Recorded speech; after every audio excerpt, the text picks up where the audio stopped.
Okay, this is the old railroad lift bridge in Smiths Falls, Ontario, Canada. I actually remember watching trains go over this when I was a little boy. I was riding in a 1962 Pontiac at the time, though, just to give you an idea how long ago that was. Quite an impressive thing, though. It's an historical structure now. It is. Hasn't been used in, well, nearly 50 years. In fact, probably it has been 50 years since it's been used. But yeah, that's the old lift bridge anyway. Yeah, I remember riding on the road just over that way in a 1962 Pontiac Parisienne with my dad and looking to the side out the passenger side front window and watching a train go over this.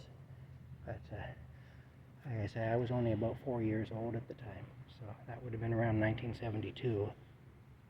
Yeah.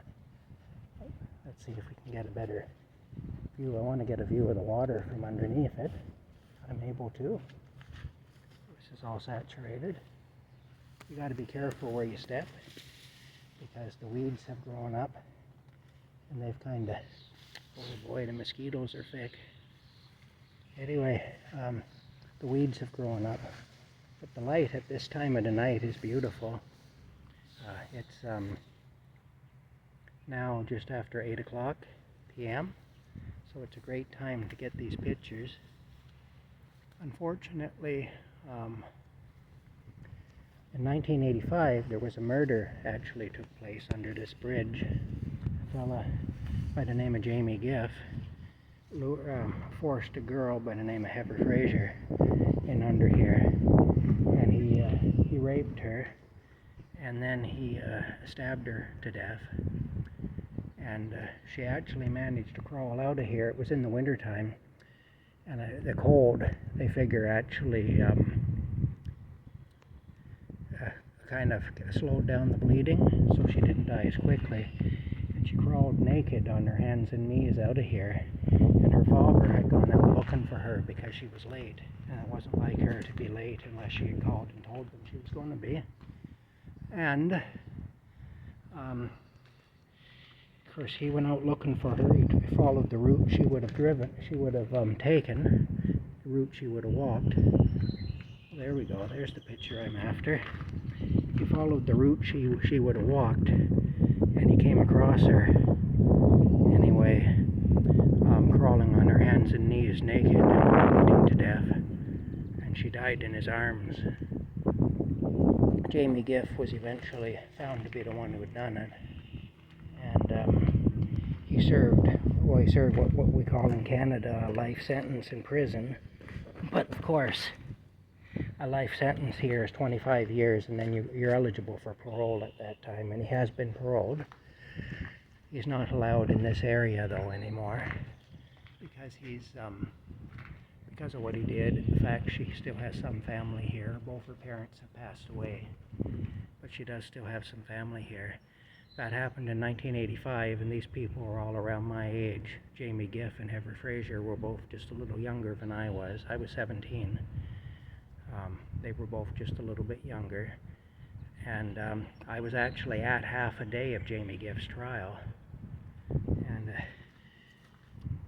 I went to it, and they searched us going in to the courtroom because people had made threats that they were going to bring a gun in and shoot him and all that. And that was 1985, 1986. The trial happened in 86. The murder happened in late 85. And yeah, he could very well have been shot. In those days, people didn't fool around. So they took it seriously, and we were all searched. Anyway, this is where that happened. So rest in peace to Heather Fraser. She didn't deserve to have that happen to her.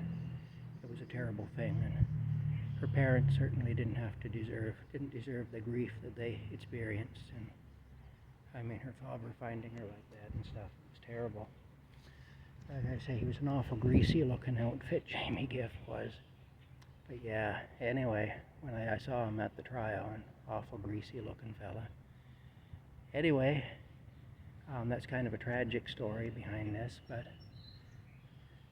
still it's quite an impressive structure. Quite old. Look at those rivets, eh? Quite an old structure. Long disused. Even at the time that that murder happened, this had already been disused for quite a while. By 1985, this had been disused for at least 10 years.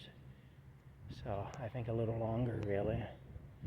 But like I say, I know it was still active in the early 70s, around 1972, because I remember seeing trains go over it. But yeah, anyway, let's come up out of here. Anyway, and there we go. Yeah, see, quite a thing. That up there is the counterbalance. That's the big weight that made the bridge pivot up and down. It made the bridge come down when they needed it to. Well, basically made the bridge come up, actually. Yeah. Let's see now. Yeah. It made for the bridge to be able to go up and down anyway. I'm not sure exactly how that came into play, but that weight was important. That's it there. It'd be an awful weight. You wouldn't want that to fall on you. But yeah, anyway. Oh, there we go. It turned out to be a beautiful day.